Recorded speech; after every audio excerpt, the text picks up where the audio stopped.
Hello friends, once again I welcome you back. So today I'm going to do a video on boom and crash, but we are proceeding with our institutional trading series. So boom and crash, and I'm going to try to be doing the price action analysis on small time frames. So the biggest time frame that we are going to use for this video is the H1, but someone in the comments was requesting me to do analysis on the 5 minutes time frame. So basically, this is H1, but if we are to go on M5, there's something that I want to bring out for you. I want to say it now. This is M5, but honestly, you see, you come on M5, you see the market coming down, and you don't know where it's going to stop. So, what do I want to question you about is that the problem is not that when you start on a big time frame, you're going to get lost or that it's going to take you a lot of time. No, actually, analyzing on a big time frame, to me, recently, I found out that it saves me a lot of time because I can know. At least I easily get the bias of where the market is going. So what do I want to bring out is that you go on a time frame that can enable you to see a clear market structure. So at least you're going to find that M15, this is M15, this is bone 500. M15, at least you can see there is this part when the market was going up and now we are in a reversal. We are coming down. At least M15 is good. That's why, by the way, you're going to find that. Actually, let me first explain this. I really believe AI has taken up a lot of things, or it we use computers for many things. Because even traditionally, you would find that if you wanted to go into the market, you would have to drive to a broker and then you place entries, whatever the case. But these days, things are digitized or are electronic. So even as we are trading, we take trades and they are just on our phones or our computers. You get, so which means even these markets now these days computers are controlling up a lot of things. So which means you need to understand how the algorithm is really working. You get how it's really working, and then you're going to find that these time frames, you're going to find that M1 or even the 1 seconds chart has a market structure. That's what I can say. But the significance of these time frames is that these are execution time frames like M1, you get M5, they are for execution. So which means you should be doing the analysis for the bias on a big time frame, and then execution you go on a small time frame. That's what I want to bring out. So let's go on H1 and we start there. We are not going to look for many things, but basically we want to really get the picture of where the market is going. That's the first thing. That's the first thing that we look out for. We have to build the bias. You get, we have to build the bias. So we can see uh, that the market is coming down, and then which means given that we are moving really down, and then we can see that we broke some structures. As we can see, we've come down quite significantly, and then we can see that we've also passed these laws. Maybe because I've made the video there, but there's something I want to bring out. So significantly we are coming down, you get. But there is something that I'm going to show in the at the end that is going to help you when you're trading any asset, more so boom and crash, you get, for you to time these entries. So we can see that we reached these highs here before we got the reversal. We are looking for the bias. So you really need to look for where you came from. You get where you came from, whether you still have more business to do over there or not. So we reached these highs and then the market reversed. So this was it validated this area as an area of supply. You get. So if I told you were selling from this point to down, you look for an area of demand. So if at supply we sell, at demand we buy. So which means if at all there is a point where you expect the market to be buying, then it acts as your take profit or TP1. You get? And then one other thing that I can caution you, there are these reaction points. You get these reaction points where the market made a pullback. Now, you guys, it's not advisable for you to take entries now. If at all the market is coming down now like this, you get, as the market is coming down. If at all you didn't get in here, and I will show you why this was a very good area for you to get in. But if at all you didn't sell here, or if you didn't sell at the top here, of which even here I'm going to show you how maybe you would get in, such that next time when you see similar conditions you can get in. Now these reaction points, the market can be enticing, but it's not advisable for you to be selling at these extreme points. You get, it's not really good or advisable. So now the next thing that we are going to measure out for, we can see that the market here, we got a reversal here. We got a reversal here where we broke structure like this. We broke structure over there. I told you the market normally reverses, and then we are going to measure whether we bought a discount. You get, so the market just bought down here, so which means this area here acts as our TP1. This is the area really where the real bullish trend started. You get the bullish trend where it started. So we are looking for potential areas, much as this one also becomes targeted point. You get a targeted point. Actually, now there is another concept I should bring out about targeted points. Now we reversed at these points here, but remember we had the uppermost high, you get, that we had here. So given that the market reversed at these highs, yet we had more points to take out here. You get, we didn't reach this point here. Now this one means this one became a protected high, you get, and then this one becomes a targeted point, you get, a targeted low, you get.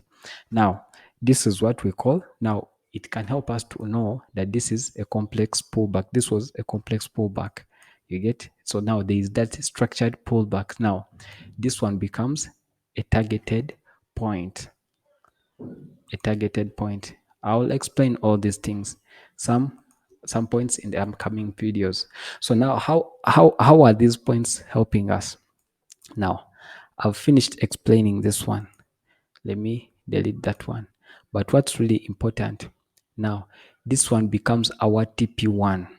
You get, this one becomes our TP1, and it's going to, this video is going to benefit that person who's been watching the previous videos and then they've been following. It's going to help out those people so much.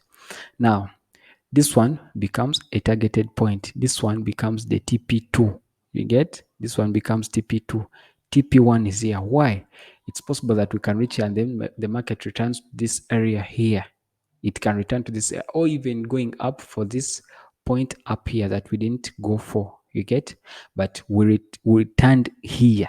You get, we turned there. So now this one becomes our TP1. Why? This one is a valid demand zone. It's a valid demand zone. We broke structure here, and then the market came and bought at discount. For me, I like buying, I like valid demand zones when the market bought at discount after break of structure. You get? So which one? Which means this one becomes a hot cake. This one becomes a hot zone for you. If we get a reversal pattern here on a small time frame, now we are going to go on M15 and M5 or even M1. You get? But then I'm trying to show you what you have to do first before you go on those small time frames. So now here in this zone here, it becomes our TP1, though this one becomes our TP2. It becomes our TP2. Now, if you're not picked enough, if at all you need more explanations, you can request me to do another video and explain more. So now that's it.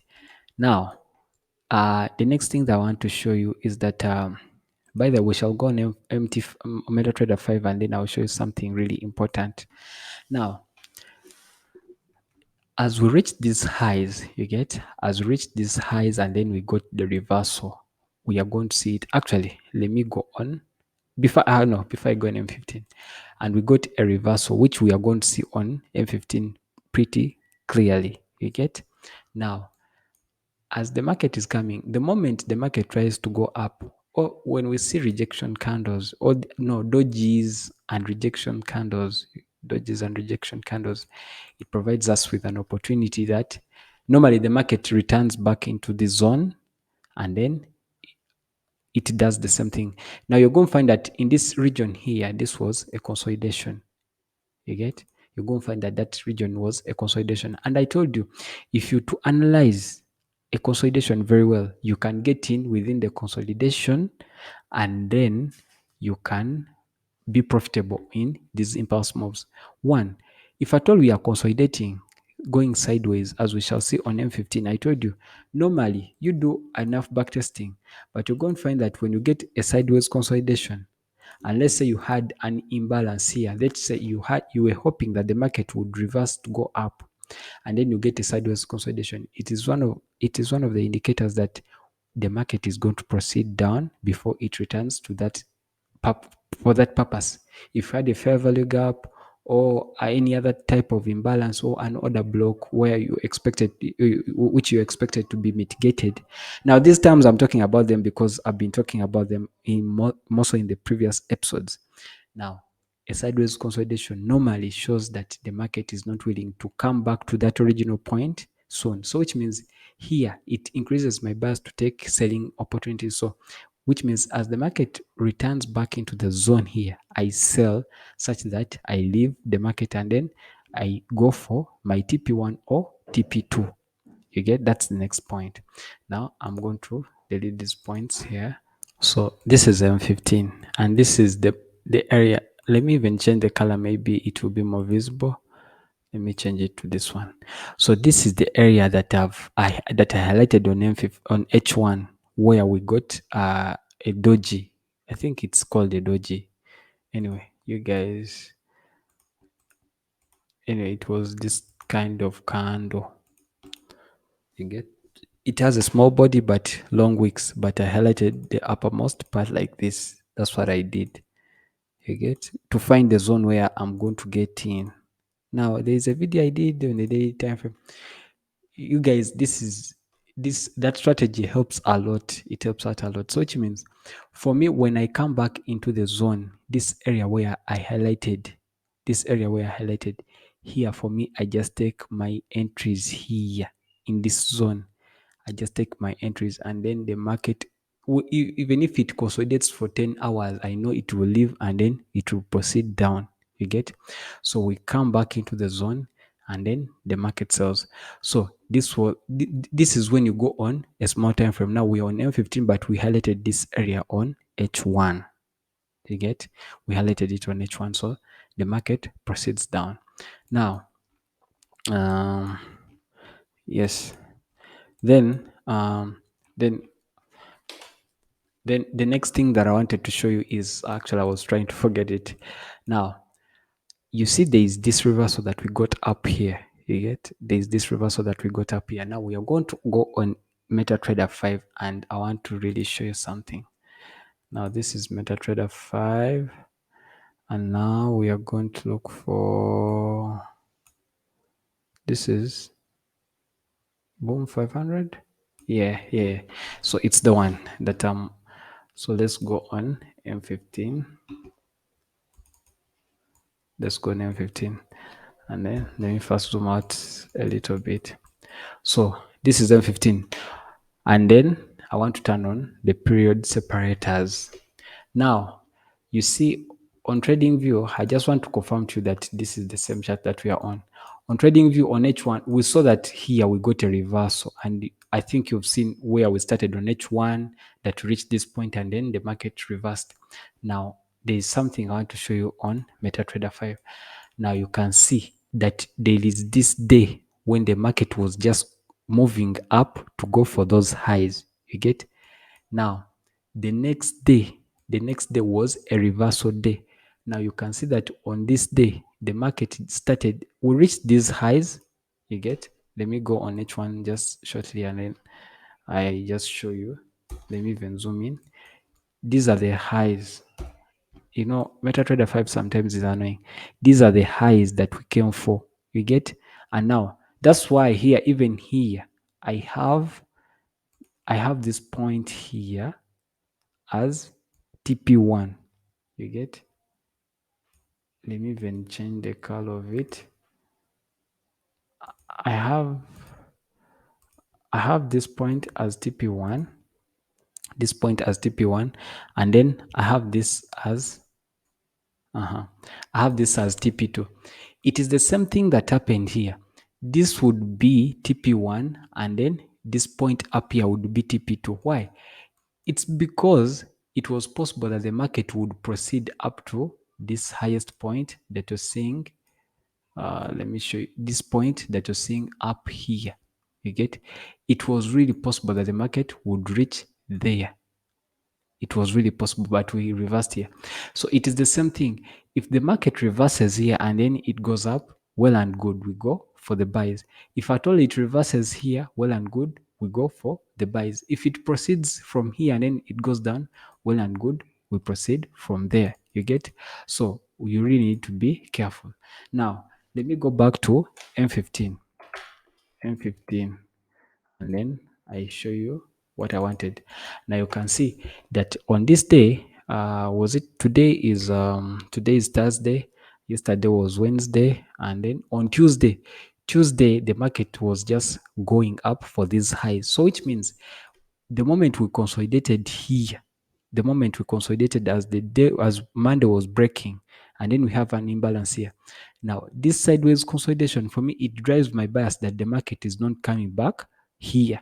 You get here, you just buy the next day to these points. This would be our TP1.